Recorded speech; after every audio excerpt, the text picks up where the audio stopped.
जय हिंद दोस्तों। आज इस वीडियो में हम लोग समझेंगे कि ट्रांसफार्मर में शॉर्ट सर्किट करंट कितना होगा और अगर दो ट्रांसफार्मर सेम रेटिंग का है और उसका इम्पीडेंस अलग है तो क्या असर होगा। और यह सवाल इलेक्ट्रिकल के इंटरव्यू में पूछा जाएगा तो किस तरह से जवाब देंगे वो भी समझेंगे। तो चलिए वीडियो को शुरू करते हैं। सबसे पहले हमें यह जानना है कि अगर शॉर्ट सर्किट करंट किन किन कारणों की वजह से होता है, तो इसके लिए हमको क्या करना है कि 5 इंपॉर्टेंट हमारा रीजन है जिसकी वजह से क्या होता है कि शॉर्ट सर्किट हमारे होते हैं। तो चलिए वो हम लोग रीजन को पहले 5 रीजन को देख लेते हैं, उसके बाद हम लोग शॉर्ट सर्किट करंट निकालेंगे कि ट्रांसफार्मर में जो हमारा शॉर्ट सर्किट करंट होता है वो किस तरह से हम लोग निकालते हैं। जो पहला रीजन है वो है हमारा normal short circuit. Normal short circuit कहने का मतलब कि मान लीजिए कि ये हमारा एक पोल है, ठीक है। अगर पोल से कोई हमारा वायर जा रहा है दूसरे पोल के बीच, अगर यहाँ पे मान लीजिए कोई भी वायर हमारा लाइव क्या है कि हमारा टूट के क्या हुआ कि वो ग्राउंड में टच हो गया, तो ये ग्राउंड में टच हो गया तो यहाँ पे क्या होता है कि हमारा शॉर्ट सर्किट हो जाता है। तो यहाँ पे क्या होगा कि हमारा मैक्सिमम करंट फ्लो करेगा, क्योंकि शॉर्ट सर्किट जब होता है वहाँ पे क्या होता है कि हमारा मैक्सिमम करंट फ्लो करता है। तो यहाँ पे शॉर्ट सर्किट होने की वजह से क्या होगा कि हमारा मैक्सिमम करंट फ्लो करेगा। तो इसको हम लोग नॉर्मल शॉर्ट सर्किट की कंडीशन में रखते हैं। दूसरा जो हमारा कारण है वो है लाइटनिंग स्ट्राइक। लाइटनिंग स्ट्राइक कहने का मतलब कि मान लीजिए कि आसमान से क्या है कि हमारा बिजली कड़क रहा है और ये बिजली क्या होगा कि हमारा लाइव वायर पे जाकर गिर गया, तो क्या होगा कि यहाँ पे हमारा शॉर्ट सर्किट हो जाएगा। और शॉर्ट सर्किट होने से क्या होगा कि यहाँ पे हमारा एक्स्ट्रा करंट मतलब कि फ्लो करने लगेगा, मतलब कि ज़्यादा करंट फ्लो करेगा। तो उसको हम लोग क्या बोलते हैं कि लाइटनिंग स्ट्राइक में रखते हैं। तीसरा जो हो गया वो है हमारा फॉल्टी एप्लीकेशन। फॉल्टी एप्लीकेशन कहने का मतलब कि मान लीजिए कि हमारे घर में क्या है, मोटर है या फिर फ्रिज हो गया या फिर कूलर, कुछ भी हो सकता है, या फिर आयरन। अगर उसके अंदर मान लीजिए किसी तरह से तार हमारा टूट गया है या फिर बॉडी से टच है या किसी तरह से क्या होगा कि जैसे ही हम लोग इसमें लाइन देंगे तो क्या होगा, यहाँ पे शॉर्ट सर्किट हो जाएगा। तो वहाँ पे क्या होगा कि हमारा मैक्सिमम करंट फ्लो करेगा, वहाँ पे हमारा ज़्यादा करंट फ्लो होगा। तो उसको कंडीशन को क्या करते हैं हम लोग फॉल्टी एप्लीकेशन के फॉर्म में मतलब कि रखते हैं, इसको हम लोग फॉल्टी एप्लीकेशन में रखते हैं। चौथा जो हमारा है वो है faulty circuit wire connection. Faulty circuit wire connection कहने का मतलब कि मान लीजिए कोई हमारा तार है और तार क्या होता है कि उसमें किसी तरह से जंग लग जाता है वो, या फिर वो पुराना हो जाता है, तो उसमें क्या होता है कि वो एक दूसरे से टच होते हैं, तो वहाँ पे क्या होता है कि हमारा शॉर्ट सर्किट होता है। तो ये हमारा भी एक कारण हो गया कि जिसके कारण क्या शॉर्ट सर्किट वहाँ पे हमारा क्या होता है कि ऑकर हो जाते हैं। जो हमारा पांचवा जो कंडीशन है वो है कि loose wire connection. Loose wire connection कहने का मतलब कि मान लीजिए कि ये हमारा क्या है, पोल है और दूसरा पोल ये है। अब इसके बीच में जो जाता है तो क्या होता है कि ये हमारा इस तरह से स्लैग बनाता है। वायर जब जाता है तो क्या होता है कि स्लैग बनता है, मतलब कि झुकाव रहता है धरती की ओर।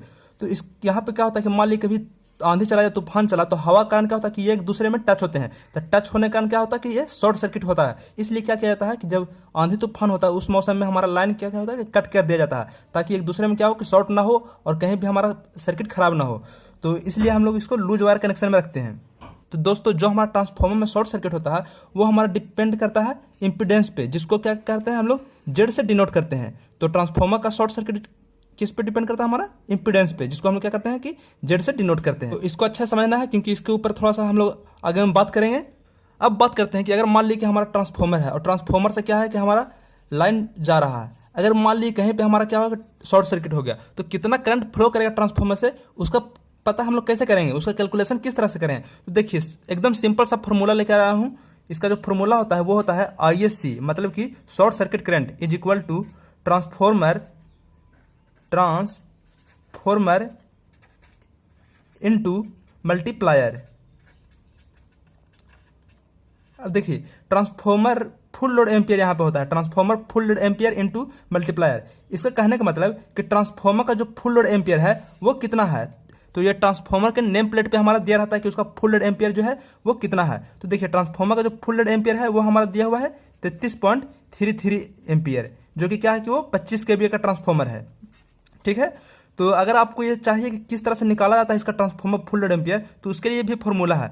उसके लिए हमारा फॉर्मूला है KVA, जो कि ट्रांसफॉर्मर क्या होता है कि हमारा KVA में होता है, KVA इंटू 1000 बटा में भी सेकेंडरी। जो सेकेंडरी साइड क्या होता है कि हमारा वोल्टेज होता है।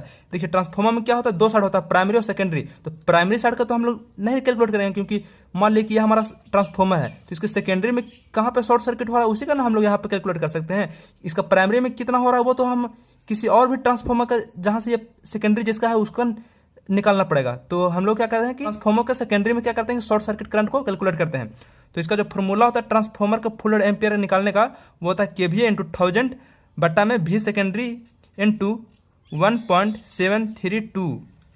ये हमारा √3 का वैल्यू है यहाँ पे 1.732। अब देखिए इसको हम लोग कैलकुलेट करते हैं। तो KVA कितना है हमारा 25 kVA है, इंटू कितना करेंगे 1000 से इंटू कर देंगे हम लोग, फिर बट्टा में क्या होगा, सेकेंडरी साइड हमारा कितना वोल्टेज है, तो सेकेंडरी साइड हमारा 433 वोल्ट है, और ये वैल्यू पुट कर देंगे 1.732। तो ये जो हमारा जो पूरा इसका जो कैलकुलेशन करेंगे तो ये हमारा आ जाएगा 33.33 एम्पियर, 33.33 एम्पियर। तो देखिए यही हमारा यहाँ पे वैल्यू लिखा हुआ था 33.33 एम्पियर। तो देखिए अब हम लोग बात करते हैं कि मल्टीप्लायर का यहाँ पे वैल्यू क्या होगा। तो मल्टीप्लायर निकालने के लिए हम लोग एक फॉर्मूला यूज करते हैं। तो मल्टीप्लायर का एक फॉर्मूला होता है 100/% Z, मतलब कि परसेंट इम्पिडेंस। अब परसेंट इम्पिडेंस कहने का मतलब कि जो परसेंट इम्पिडेंस है वो भी हमारा क्या होता है कि ट्रांसफॉर्मर के नेम प्लेट पे दिया रहता है, जैसा कि आप देख रहे होंगे। तो यहाँ पे जो हमारा परसेंट इम्पिडेंस है वो कितना है, 4.5 है। तो हम लोग क्या करेंगे, परसेंट जेड की जगह क्या है, यहाँ पे 4.5 बैठा देंगे। तो इसका जो वैल्यू आ गया वो हमारा कितना आ गया, वो हमारा आ गया 22.22, मतलब कि ये हमारा 22.22 आ गया। तो इसको क्या करेंगे हम लोग, यहाँ पे इसका वैल्यू कर देंगे इनटू में 22.22। अब देखिए अब हम लोग क्या करेंगे, इसको कैलकुलेट करते हैं। इसका जो कैलकुलेशन आया वो हमारा आया 740.59 एम्पियर। इसका मतलब ये हो गया कि सेकेंडरी में अगर कहीं भी शॉर्ट सर्किट होता है तो हमारा 740.59 एम्पियर करंट फ्लो करेगा। अगर मान लीजिए इसको किलो एम्पियर में चेंज करना चाहते हैं तो इसको क्या करेंगे हम लोग, सिंपली 1000 से हम लोग भागा दे देंगे। तो ये हमारा आ जाएगा 0.74 किलो एम्पियर।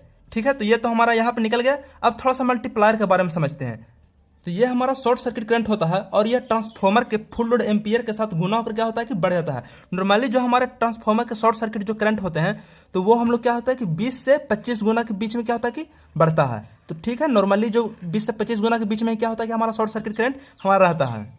अब बात कर लेते हैं कि अगर दो ट्रांसफॉर्मर सेम रेटिंग का है, मतलब कि एक ट्रांसफॉर्मर जो क्या है हमारा क्या है 25 kVA का है, और दूसरा भी जो हमारा है वो भी कितना है 25 kVA का है, और दोनों का जो करंट जो है, जो सेकेंडरी करंट है वो हमारा कितना है 33.33 एम्पियर, और इसका भी कितना है 33.33 एम्पियर। ठीक है, अब मान लीजिए इसका जो हमारा क्या है परसेंट इम्पिडेंस है वो कितना है हमारा 4.5 है।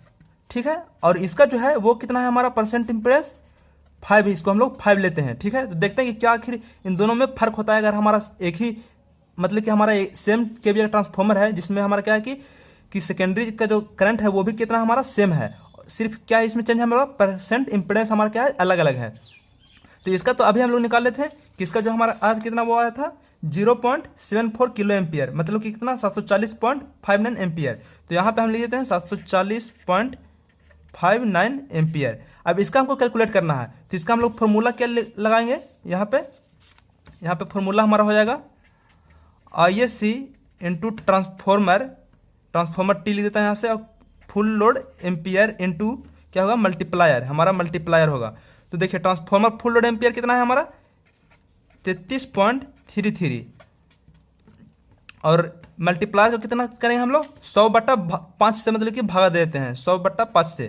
तो अब इसको जब हम कैलकुलेट करेंगे तो यहाँ पे इसका हमारा क्या आ जाएगा आंसर, यहाँ पे हमारा आ जाएगा इसका आंसर 66.66 एम्पियर। अगर इसको हम लोग किलो एम्पियर में चेंज करेंगे तो ये क्या हो जाएगा हमारा 0.66 किलो एम्पियर। तो देखिए ये इन दोनों के कंपेरिजन से हमको एक बात पता चला कि जिसका क्या होता है कि हमारा परसेंट इम्पिडेंस अगर ज़्यादा है उसमें क्या होता है कि हमारा शॉर्ट सर्किट जो करंट होता है सेकेंडरी साइड वो क्या होता है कि हमारा कम फ्लो होता है। देखिए क्योंकि यहाँ पे देखिए इसका यहाँ पे क्या है इसका परसेंट इम्पिडेंस कम है, और यहाँ पे क्या होता है कि हमारा सेकेंडरी साइड जो शॉर्ट सर्किट करंट है वो क्या हो रहा है ज़्यादा हो रहा है। अगर इलेक्ट्रिकल के इंटरव्यू में आपसे अगर यह सवाल पूछ दिएगा कि मान लीजिए कि आपके पास दो ट्रांसफॉर्मर है जिस दोनों का जो रेटिंग है वो सेम है, दोनों 25 kVA का है, और दोनों का जो सेकेंडरी साइड का जो करंट है वो भी क्या है हमारा सेम है, दोनों का 33.33 एम्पियर है, और मान लीजिए कि जो परसेंट इम्पिडेंस है वो एक का कम है और एक का क्या है ज़्यादा है, मतलब कि 4.5 है और एक का 5 है, तो सबसे ज़्यादा करंट किस में फ्लो करेगा। तो आपको सीधे सीधे जवाब देना है कि जिसमें भी हमारा क्या होगा कि परसेंट इम्पिडेंस जिसका ज़्यादा होगा उसमें हमारा शॉर्ट सर्किट करंट कम फ्लो होगा, और जिसका हमारा क्या होगा कि इम्पिडेंस हमारा क्या होगा कि कम होगा उसमें हमारा क्या होगा कि शॉर्ट सर्किट करंट फ्लो करेगा, मतलब कि ये हमारा अपोजिट होता है। तो बस यही था आज की इस वीडियो में। अगर अच्छा लगा हो तो लाइक शेयर और चैनल को सब्सक्राइब करके बेल आइकन दबा दीजिए ताकि जब भी मैं वीडियो डालूँ तो आपको नोटिफिकेशन मिल जाए। तो तब तक के लिए बोलते रहिए जय हिंद, वंदे मातरम। मिलते हैं अगली वीडियो में।